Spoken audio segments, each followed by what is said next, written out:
नमस्कार दोस्तों, मैं मनीष तिवारी आपका स्वागत करता हूं अपने YouTube channel SSS institute of education में। आज की जो हमारी क्लास है वो बेसिक ज्योमेट्री के ऊपर होने वाली है और इस क्लास में हम ज्योमेट्री के कुछ बेसिक कॉन्सेप्ट को समझेंगे। देखिए, ज्योमेट्री एक ऐसा चैप्टर है मैथ का जिसमें लगभग स्टूडेंट्स जो हैं, ठीक है, जो बच्चे हैं, स्टूडेंट्स हैं यहाँ पे, उनको काफ़ी प्रॉब्लम्स आती हैं ज्योमेट्री को समझने में। ठीक है, बहुत ही डरावना सब्जेक्ट लगता है ये, मतलब मैथ का सबसे जो मुश्किल चैप्टर लगता है स्टूडेंट्स के लिए वो ज्योमेट्री लगता है। लेकिन देखो, ज्योमेट्री एक्चुअली बहुत ही आसान चैप्टर है। अगर आप इसको आसान तरीके से समझते हो तो ये बहुत ही आसान चैप्टर है। तो मैथ में क्या होता है कि मैथ्स में हमको सारी चीज़ें, देखो कोई भी क्वेश्चन हो, कितना भी टफ क्वेश्चन हो, जो उसका सोल्यूशन होता है ना वो हमेशा आसान होता है। क्वेश्चन टफ हो सकते हैं लेकिन उसका सोल्यूशन क्या होता है, आसान होता है। बस सोल्यूशन करना चाहिए आपको। ठीक है, अगर आप आसानी से सोल्यूशन को, अगर आप बेसिक कॉन्सेप्ट को समझते हो, किसी भी चैप्टर के बेसिक कॉन्सेप्ट को समझते हो मैथमेटिक्स के, तो आप किसी भी क्वेश्चन को इजिली सॉल्व कर सकते हो। और कभी कभी हमको फॉर्मूले की भी जरूरत नहीं पड़ती, मतलब बेसिक कॉन्सेप्ट इतना इंपॉर्टेंट होता है हर किसी भी चैप्टर के लिए। कभी कभी आपको फॉर्मूले, थ्योरम, इन सब की भी जरूरत नहीं पड़ती, कुछ बेसिक थ्योरम्स या फॉर्मूले की जरूरत ज़्यादातर क्वेश्चन में पड़ती है। ठीक है, बिल्कुल फॉर्मूला फ्री मैथ पढ़ेंगे हम लोग, लेकिन कुछ बेसिक कॉन्सेप्ट आपको जानना जरूरी है हर चैप्टर में। तो आज हम ज्योमेट्री के कुछ बेसिक कॉन्सेप्ट को समझने की कोशिश करते हैं। देखो क्या होते हैं ज्योमेट्री में, कुछ बेसिक कॉन्सेप्ट क्या होते हैं। आपको पॉइंट समझना है, पॉइंट क्या होता है, रेज क्या होता है, क्योंकि पॉइंट, रेज, एंगल, लाइन, ये सब जो हैं ये ज्योमेट्री के बिल्कुल फंडामेंटल है, बेस है। कोई भी ज्योमेट्रिकल फिगर किससे बनती है, पॉइंट से बनती है। क्योंकि पॉइंट अगर ज्वाइन होके, मतलब बहुत कई पॉइंट जो है ज्वाइन होके क्या बनाएंगे, एक लाइन बनाएंगे। और लाइन से लाइन सेगमेंट बनता है, मतलब लाइन को अगर आप एक सेगमेंट, मतलब एक लेंथ दे देते हो तो क्या हो जाता है, वो सेगमेंट हो जाता है। और जितने भी ज्योमेट्रिकल फिगर बनते हैं, चाहे वो 2D हैं चाहे वो 3D हैं, every geometrical figure made by line and line segment. Okay, तो हम कह सकते हैं इसका जो बेस है, इसका फंडामेंटल जो है वो क्या है, पॉइंट है। तो आपको पॉइंट को समझना होगा, साथ साथ एंगल को, लाइन सेगमेंट क्या होता है, लाइन क्या होता है। और उसके बाद हम आते हैं ट्रायंगल के ऊपर। ट्रायंगल को समझने की कोशिश करेंगे, उनके सारे, हर ट्रायंगल के कॉन्सेप्ट या सिमिलैरिटी, कांग्रुएंसी क्या होती है। और उसके बाद हम समझेंगे क्वाड्रिलेटरल पे आएंगे, यहाँ पे क्वाड्रिलेटरल। और यहाँ पे पॉलीगन को समझने की कोशिश करेंगे। ठीक है, यहाँ पे जो हेक्सागोनल होते हैं, हेक्टागोनल होते हैं, ऑक्टागोनल, या जितने भी ज्योमेट्रिकल फिगर होते हैं उसको समझने की कोशिश करेंगे इस क्लास में। मतलब इन जो सीरीज है इस क्लास की, ज्योमेट्री के बेसिक ज्योमेट्री की बारे में बात करें तो इसमें हम बहुत कुछ सीखने की कोशिश करेंगे। साथ साथ एक ज्योमेट्रिकल फिगर होता है सर्कल, तो सर्कल को भी हम जानने की कोशिश करेंगे। तो देखते हैं एक एक पॉइंट से हम स्टार्ट करते हैं। सबसे पहले पहला जो पॉइंट है जहाँ पे हम स्टार्ट करने वाले हैं वो ज्योमेट्री के बिल्कुल फंडामेंटल से स्टार्ट करते हैं। ज्योमेट्री का फंडामेंटल क्या होता है, पॉइंट होता है। ठीक है, बेसिक यूनिट हम कह सकते हैं अगर ज्योमेट्री का, वो क्या है, पॉइंट है। क्योंकि पॉइंट क्या होता है, देखो point is a breathless length, मतलब लेंथ नहीं, पॉइंट जो है न तो इसमें लेंथ होता है न ब्रेथ होता है, कुछ भी नहीं होता। मतलब हम कह सकते हैं कि डायमेंशन ही नहीं होता इसका। ठीक है, ना तो लेंथ होता है ना ब्रेथ होता है पॉइंट का। ओके, तो नेक्स्ट लाइन क्या होती है, लाइन सिंपली एक ब्रेथलेस लेंथ होती है जिसको हम एक्सटेंड कर सकते हैं बोथ साइड में, मतलब दोनों साइड में। जैसे एक हमने, ये एक लाइन है और यहाँ पे हमने एरो लगा दिया है। देखो एरो क्या होता है, एरो सिंबलाइज करता है कि इसको हम फर्दर एक्सटेंड कर सकते हैं, इनफाइनाइटली एक्सटेंड कर सकते हैं इसको दोनों साइड में। और ये बिल्कुल ब्रेथलेस लेंथ होती है, इसमें कोई भी ब्रेथ नहीं होता। और ये 1D हम कह सकते हैं। देखो अभी हमने 2D 3D इन सब के बारे में जानना है हमको। 2D का मतलब होता है 2 डायमेंशनल फिगर, 3D का मतलब होता है 3 डायमेंशनल फिगर। तो ये न तो 2D है न तो 3D है, ये क्या है, 1D है, 1 डायमेंशन होता है इसका, केवल इसके पास लेंथ होती है, इसके पास कोई भी ब्रेथ भी नहीं होता। ठीक है, तो लाइन क्या होता है, एक ब्रेथलेस लेंथ होता है जिसको हम फर्दर एक्सटेंड कर सकते हैं, एक्सपेंड कर सकते हैं बोथ साइड में, दोनों साइड में इसको एक्सपेंड किया जा सकता है। ठीक है, लाइन को। और लाइन सेगमेंट क्या होता है, देखो, और पॉइंट, लाइन के बारे में एक चीज और जानना है कि लाइन का ना तो कोई एंडिंग पॉइंट होता है ना तो स्टार्टिंग पॉइंट होता है। मतलब लाइन का कोई स्टार्टिंग और एंडिंग पॉइंट नहीं होता। ठीक है, लाइन कहाँ से स्टार्ट होती, कहाँ पे एंड होती है, कोई एक फिक्स पॉइंट नहीं होता। लाइन की स्टार्टिंग का और एंडिंग पॉइंट का। ठीक है, तो लाइन के बारे में आप समझ गए होंगे लाइन क्या होती है। फिर से मैं बता रहा हूँ लाइन क्या होती है। Line is a breathless length which can be extend in both direction infinitely. Line is breathless length which can be extend both direction actually both direction infinitely आप लाइन को दोनों डायरेक्शन में एक्सटेंड कर सकते हो। और साथ साथ आपको यहाँ ये समझना है लाइन के बारे में, लाइन का न तो कोई स्टार्टिंग पॉइंट होता है न तो कोई एंडिंग पॉइंट होता है। ठीक है, लाइन के बारे में आप समझ गए होंगे। और लाइन एक 1D फिगर है। 1D का मतलब 1 डायमेंशनल फिगर है। इसमें केवल लेंथ ही होता है, न तो ब्रेथ होता है न हाइट होती है, कुछ भी नहीं होता इसमें। ठीक है, केवल लेंथ होता है। अब लाइन अगर आप जान गए तो लाइन से रिलेटेड ही रे होता है। रे क्या होता है? देखो, रे का 1 एंडिंग पॉइंट होता है, मतलब एक साइड इसकी मतलब एक साइड हम कह सकते हैं स्टार्टिंग पॉइंट इसकी होती है, एंडिंग पॉइंट कोई नहीं होती। ठीक है, एक कोई भी स्टार्टिंग पॉइंट हो सकती है। जैसे एग्जांपल के लिए हमने बोला सन रेज। अब सन रेज क्या है? सन रेज जो भी है वो सन से आ रही है। सन रेज कहां से आ रही है? सन से आ रही है, मतलब जहां से आ रही है इसके बारे में पता है, स्टार्टिंग पॉइंट आपको पता है, बट एंडिंग पॉइंट यहाँ पे नहीं पता है। क्यों? एंडिंग पॉइंट पता नहीं कहां तक रेज जाती। जो सन से रेज निकलती है उसका कोई भी एंडिंग पॉइंट नहीं है, वो इनफाइनाइटली जा सकती है, इनफाइनाइट डायरेक्शन, मतलब आप कह सकते हो इसका कोई भी एक एंडिंग पॉइंट नहीं होता, एक एंडिंग पॉइंट होता है एक तरफ, starting point you can see that. तो रे को हम 1 एरो से शो करते हैं और इसको 2 एरो से शो करते हैं लाइन को। लाइन सेगमेंट क्या होता है? देखो, लाइन सेगमेंट बहुत ही सिंपल होता है। लाइन सेगमेंट को अगर किसी भी लाइन को एक डेफिनिट लेंथ दे दो, अभी हमने बोला लाइन का कोई भी एक डेफिनिट लेंथ नहीं होता, उसको एक्सटेंड किया जा सकता है इनफाइनाइटली इन बोथ डायरेक्शन। तो अगर आप लाइन को एक डेफिनिट लेंथ दे देते हो, मतलब लाइन का एक पार्ट आप ले लेते हो, जैसे हमने बोला ये 5 सेंटीमीटर का एक लाइन का पार्ट है। लाइन का क्या है? पार्ट है जिसका लेंथ कितना है? 5 सेंटीमीटर। अब क्या है ये एक लाइन सेगमेंट हो गया, मतलब लाइन को हमने एक पार्ट में, लाइन का एक पार्ट हमने निकाल के और बताया कि ये क्या है? Line segment. सेगमेंट मतलब लाइन को आपने कट कर दिया। ओके, तो लाइन सेगमेंट क्या होता है ये भी आपको क्लियरली समझ में आ गया होगा। अब हम बात करते हैं एंगल के बारे में। एंगल क्या होता है? एंगल, देखिए एंगल बहुत ही आसान है। अगर कोई भी एक पॉइंट है, डेफिनिट पॉइंट, और उससे 2 रेज निकल रही हैं, कोई भी 2 रेज वहां से निकल रही हैं, मतलब हम कह सकते हैं रेज का एक स्टार्टिंग पॉइंट होता है, मतलब एक कॉमन वर्टिसेस से कोई एक कॉमन पॉइंट है, वहां से 2 रेज निकल रही हैं, और दोनों रेज के बीच का जो प्रोजेक्शन होता है वही एंगल होता है। Angle is the projection between 2 rays which is initiated which is draw from a single point। मतलब हम कह सकते हैं कि इसका एक कॉमन वर्टिस होता है, कॉमन वर्टिसेस होता है। अगर एक कॉमन वर्टिस से 2 रेज ड्रॉ किया जा रहा है और उन दोनों रेज के बीच का जो प्रोजेक्शन होता है उसी को बोलते हैं हम angle. Angle is the projection between 2 rays which have common vertices. Clear? Angle के बारे में समझ में आया? Angle is the projection between 2 rays। Angle is the projection between 2 rays which have a common vertices। common vertices, आप देख रहे हो यहाँ पे एक common vertices है, इन दोनों रेज का एक क्या है? common vertices है। तो एंगल की डिफिनेशन आपको क्लियर हुई होगी। ठीक है, एंगल का डिफिनेशन आपको क्लियर हो गया होगा।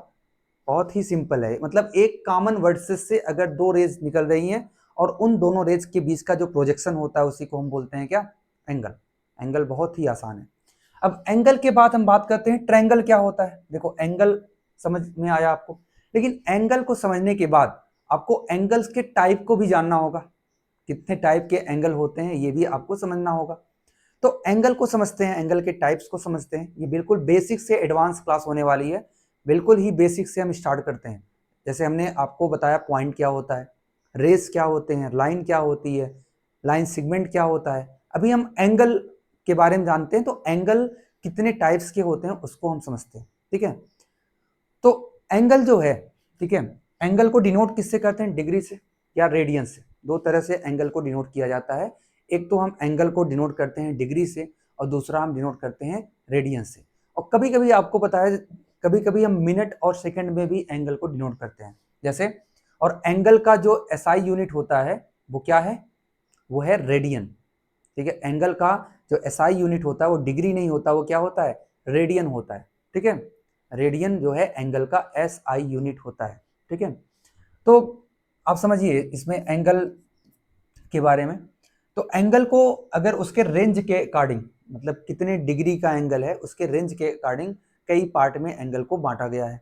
ठीक है, एंगल भी can be classified according to its range. ठीक है, इन मेनी पार्ट्स। ओके, उसके पहले हम एंगल के डिटर्मिनेशन या एंगल किस तरह से डिनोट किया जाता है उसको हम समझने की कोशिश करते हैं। देखिए, लेट्स से 1 डिग्री एक एंगल है। 1 डिग्री को आप बोल सकते हो ये 60 मिनट के बराबर होता है। अगर आप 1 डिग्री का 60 पार्ट कर देते हो, किसी भी एक एंगल है जो 1 डिग्री का है और 1 डिग्री एंगल का अगर आप 60 पार्ट कर देते हो, वो क्या होता है, वो 160 पार्ट में कोई एक पार्ट जो है वो 1 मिनट के बराबर होता है। इसका मतलब 1 डिग्री में कितने मिनट होते हैं, 60 मिनट होते हैं, 60 मिनट। ठीक है, और हर मिनट में 60 सेकंड होते हैं। ठीक है, 60 मिनट, मिनट को हम ऐसे दिखाते हैं और सेकंड को, जैसे 1 मिनट में कितने सेकंड होते हैं, 60 सेकंड होते हैं। सेकंड को हम यहाँ पे इस तरह दिखाते हैं। ठीक है, डबल कॉमा से दिखाते हैं यहाँ पे सेकंड को। तो आपको क्लियर हुआ। अगर आपसे बोला जाए कि कोई भी एक एंगल है, लेट्स से 32 डिग्री है, तो 32 डिग्री को मिनट में कन्वर्ट करो, तो 32 डिग्री में आप 60 से मल्टीप्लाई कर दोगे तो आपको मिनट में आ जाएगा कितना एंगल ये मिनट में है। रेडियन और एंगल में कैसे हम कन्वर्ट करते हैं, रेडियन को एंगल में, एंगल को रेडियन में कैसे कन्वर्ट करते हैं।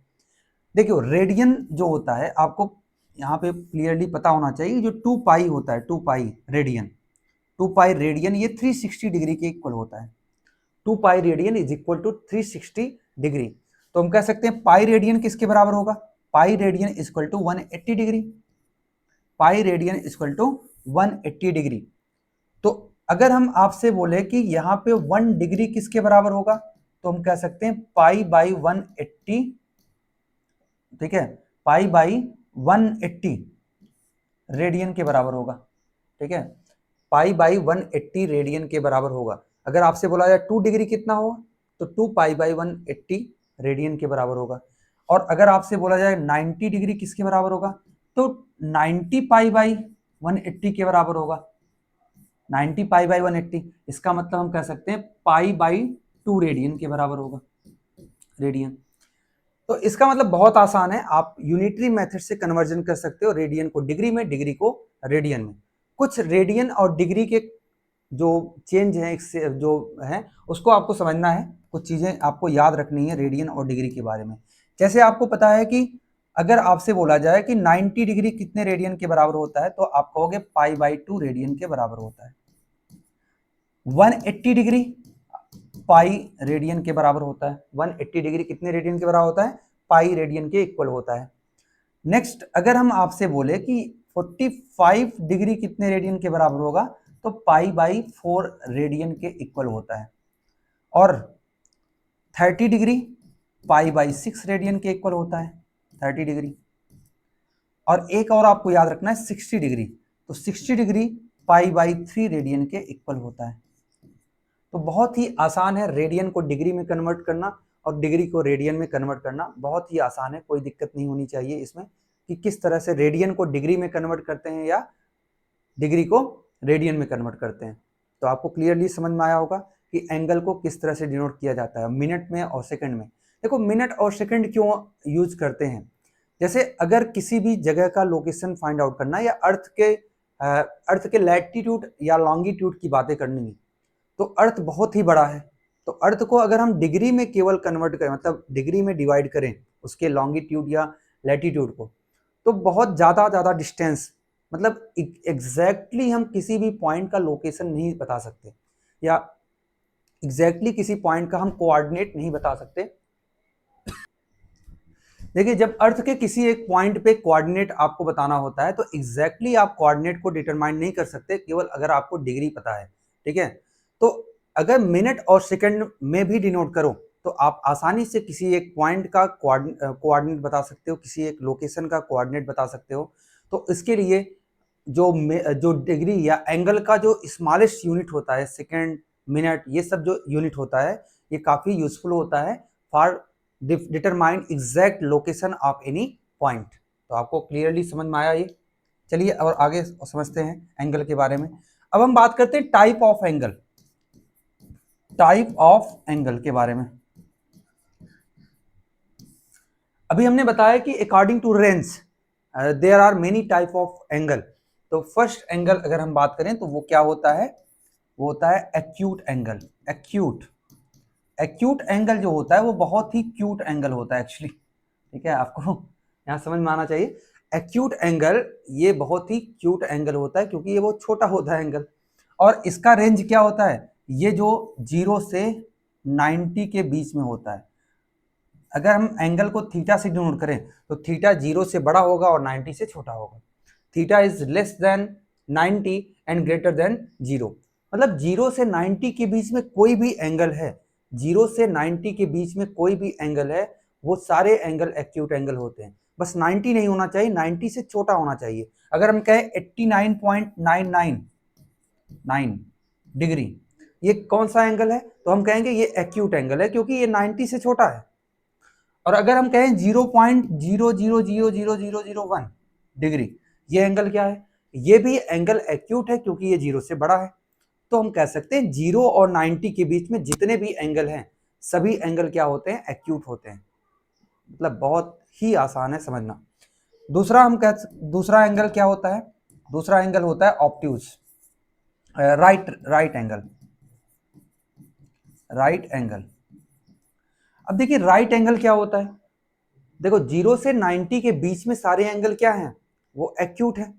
और अगर हम कहें कि थीटा 90 डिग्री है, थीटा कितना है, 90 डिग्री है, तो वो हो जाता है राइट एंगल। राइट एंगल में थीटा एग्जैक्टली 90 डिग्री के इक्वल होता है, यहाँ पे कोई रेंज नहीं होता। हम कह सकते हैं एक स्पेसिफिक पॉइंट पे ये राइट एंगल डिनोट करता है।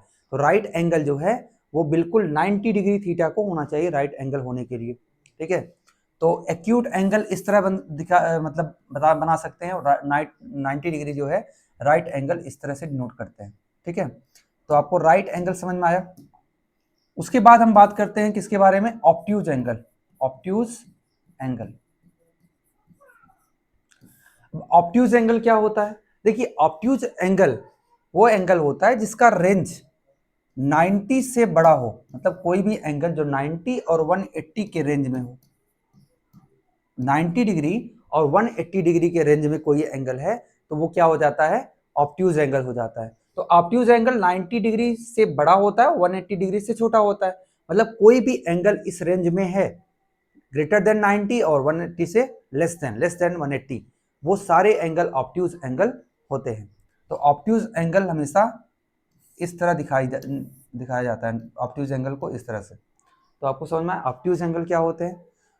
नेक्स्ट है ऑब्ट्यूज एंगल के बाद हम बात करते हैं स्ट्रेट एंगल। स्ट्रेट एंगल, देखो स्ट्रेट एंगल क्या होता है, देखो स्ट्रेट एंगल में थीटा मतलब एंगल, और एंगल अगर यहाँ पे 180 डिग्री हो जाता है तो उसको बोल देते हैं straight angle. This is the straight angle. अगर कोई भी एंगल 180 डिग्री के इक्वल हो जाता है तो उसको बोलते हैं straight angle. Next straight angle के बाद हम बात करते हैं रिफ्लेक्स एंगल। कौन सा एंगल, रिफ्लेक्स एंगल।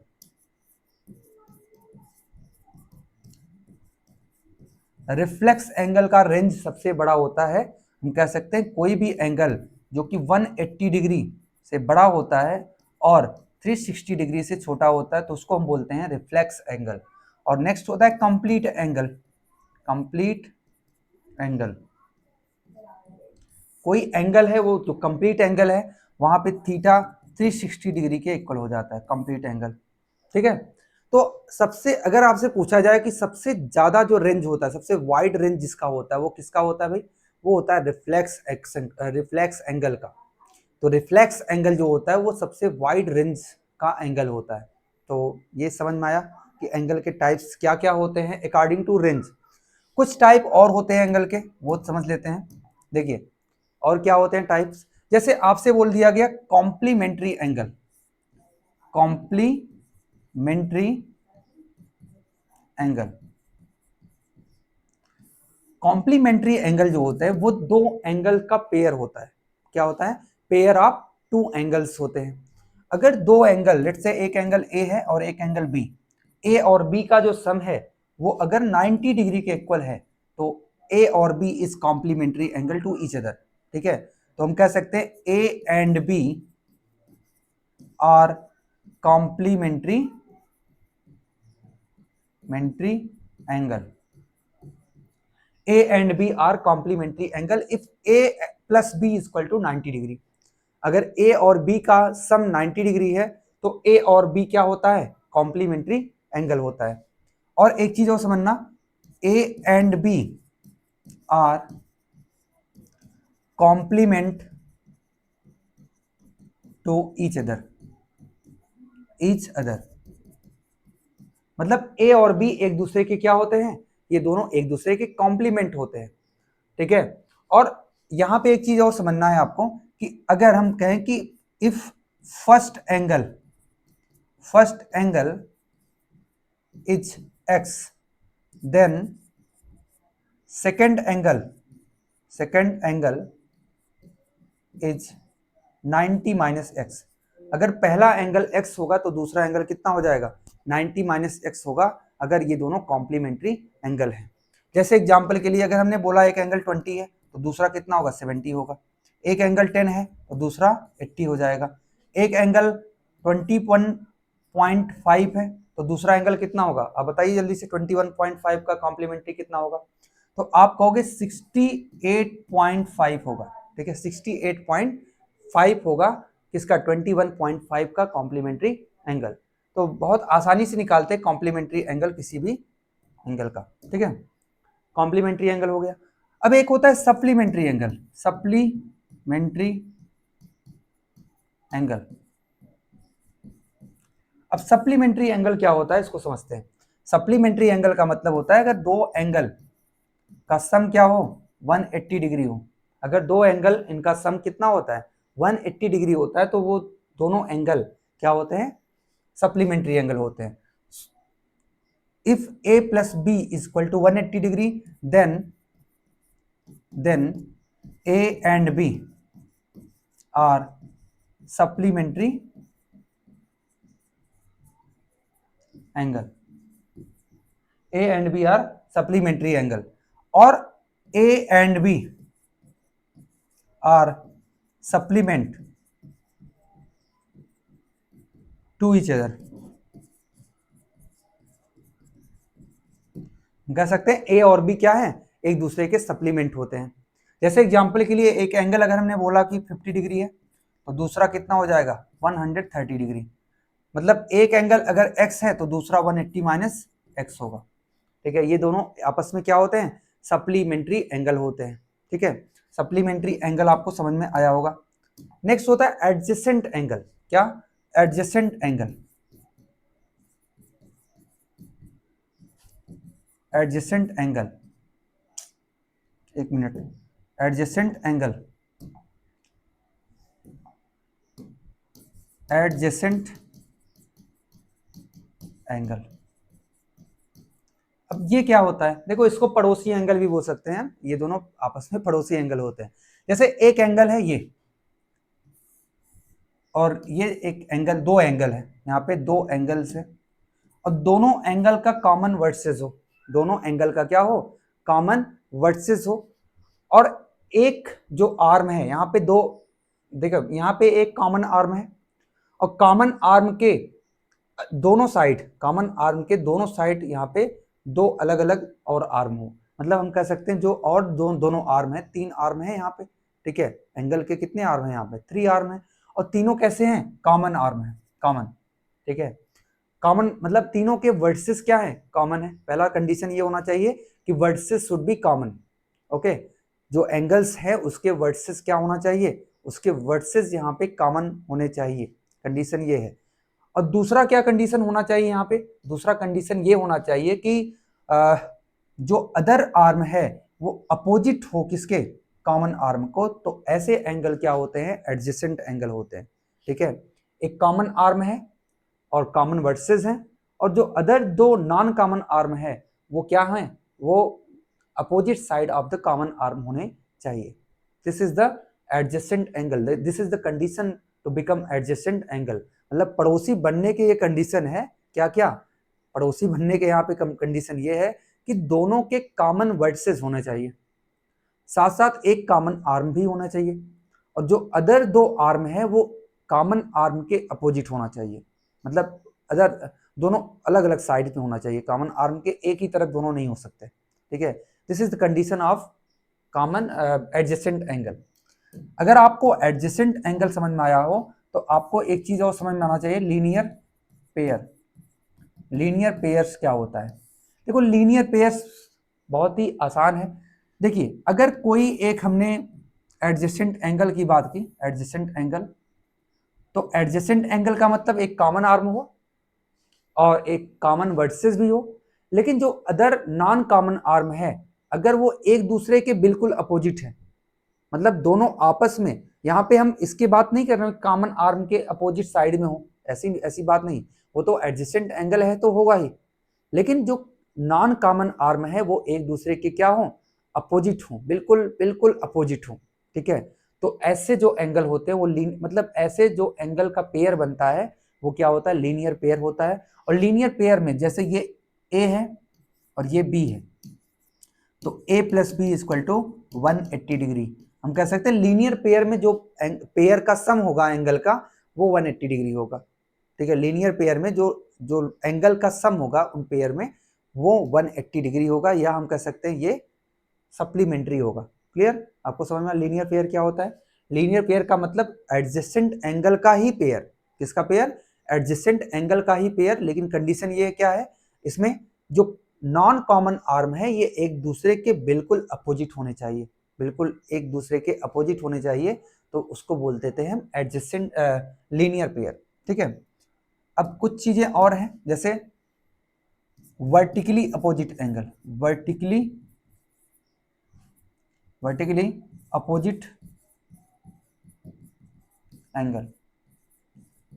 देखिए वर्टिकली अपोजिट एंगल क्या होता है कि अगर आपने दो लाइन खींचा, यहाँ पे दो लाइन, कोई भी दो लाइन यहाँ पे है, और दोनों लाइन एक दूसरे के क्या हो, मतलब दोनों लाइन एक दूसरे को इंटरसेक्ट करती है, तो जो अपोजिट एंगल होते हैं आपको दिख रहे हैं, ये एंगल, ये अल्फा है, लेट से ये बीटा, तो अल्फा इक्वल टू बीटा होगा, और यहाँ पे अगर मैं एक्स और वाई लिख देता हूँ तो एक्स इक्वल टू वाई होगा। मतलब बिल्कुल जो अपोजिट एंगल है वो आपस में बराबर होते हैं, वर्टिकली अपोजिट एंगल आपस में क्या होते हैं, हमेशा इक्वल होते हैं। अगर दो लाइन एक दूसरे को इंटरसेक्ट कर रही है तो vertically opposite angle are equal. ठीक है, तो ये प्रूफ हो जाएगा, लीनियर पेयर का यूज करके हम इसको प्रूव कर सकते हैं। ठीक है, बहुत ही आसानी से प्रूव कर सकते हैं इसको, लीनियर पेयर का यूज करके आप इसको प्रूव करने की कोशिश करना। ठीक है, नेक्स्ट, यहाँ पे वर्टिकली अपोजिट एंगल आपको समझ में आ गया।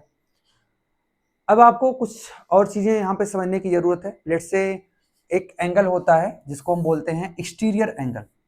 देखो एक्सटीरियर एंगल एक ट्रायंगल है, लेट्स से एक ट्रायंगल है, और ट्रायंगल का ये होता है exterior angle, this is the exterior angle of triangle. Let's say ये एंगल ए बी सी है और ये डी है, तो एक्सटीरियर एंगल यहाँ पे ए सी डी है, ए सी डी, और ए सी डी जो एंगल है ये अल्टरनेट, मतलब जो अल्टरनेट जो और एंगल हैं उनके सम के इक्वल होता है। यहाँ पे ए और बी के एंगल के सम के बराबर होगा ए सी डी, मतलब हम कह सकते हैं ये जो एंगल है ये ए और बी के सम के बराबर होगा। ठीक है, this is the exterior angle की प्रॉपर्टी। ठीक है, एक्सटीरियर एंगल की प्रॉपर्टी यही है, और ये प्रूफ भी आसानी से हो सकता है। जैसे मान लो ये और ये, ठीक है, तो ACD और इसको मान लेते हैं हम x, ठीक है, इसको x मान लेते हैं, और ये लेट्स से y है। ठीक है, तो हम कह सकते हैं x plus Y equal to 180 degree, linear pair. और एक प्रॉपर्टी होती है एंगल सम प्रॉपर्टी, मतलब ट्रायंगल का एंगल सम प्रॉपर्टी, मतलब ट्रायंगल के तीनों एंगल का सम क्या होता है, 180 डिग्री होता है। तो हम कह सकते हैं x, और ये लेट्स से a है और ये b है, x plus a plus b equal to 180 degree. तो 180 डिग्री राइट साइड में है तो हम कह सकते हैं कि angle A plus angle B plus X equal to X plus Y. यहाँ पे एक्स एक्स से कैंसिल हो जाएगा तो y equal to angle A plus angle B. इस तरह से आसानी से प्रूफ हो जाता है, ठीक है, मतलब आसानी से एंगल सम प्रॉपर्टी प्रूफ हो जाते हैं, ठीक है। तो ये रहा आज का वीडियो। आज की वीडियो में इतना ही, और अगर जो और भी वीडियो होंगे उसमें हम यहाँ पे डिस्कस करेंगे ट्रायंगल के बारे में, क्वाड्रिलेटरल, सर्किल, जो भी हमने पहले बताया था उन सब के बारे में एक एक क्लासेस में हम डिस्कस करना स्टार्ट करते हैं। अभी बेसिक चीज़ें हम यहाँ पे क्लियर करेंगे, फिर क्वेश्चन के बारे में यहाँ पे आगे हम ट्राई करेंगे क्वेश्चन सॉल्व करने की, ठीक है। Thank you for watching this.